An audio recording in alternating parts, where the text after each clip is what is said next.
قطع نظر اس بات کے کہ وہ بے گناہ ہے یا قاتل ہے یا خائن ہے یا ڈاکو ہے یا چور ہے یا ریپسٹ ہے.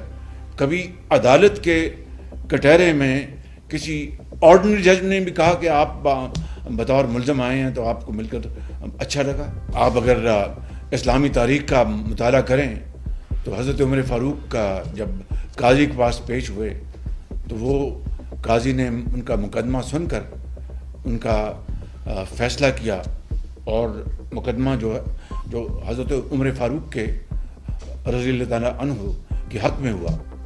اس کے بعد جب مقدمہ ختم ہوا تو حضرت عمر فاروق نے اس قاضی کو کی چھٹی کرا دی. تو قاضی نے کہا کہ میں نے تو فیصلہ انصاف پر دیا ہے اور انصاف کا تقاضا ترازو آپ کے حق میں نکلا, مجھے آپ نے فارغ کیوں کیا؟ اس نے کہا جب میں آیا تھا آپ کی عدالت میں آپ کھڑے ہو گئے تھے. قاضی کا یہ کام نہیں ہے کہ وہ حق میں وقت آئے تو قاضی کھڑا ہو جائے. تو کل اسی کی نزدیک کی مثال ہمیں کل دیکھنے میں ملی کہ آپ کو دیکھ کر خوشی ہوئی.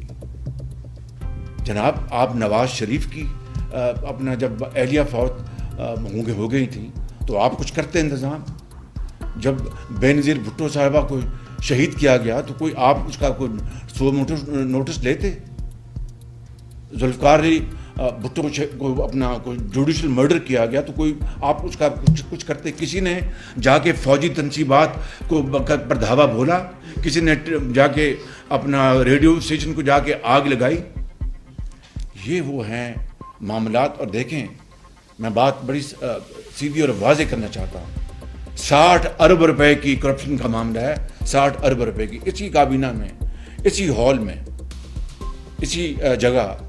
جو پچھلے جو کیبنٹ سیکرٹری تھے انہوں نے بتایا کہ جناب وہ بند لفافہ تھا. And these are the words of his predecessor and I am quoting his words کہ وہ بند لفافہ تھا اور اس کو کھولنے کی اجازت نہیں دی گئی تھی.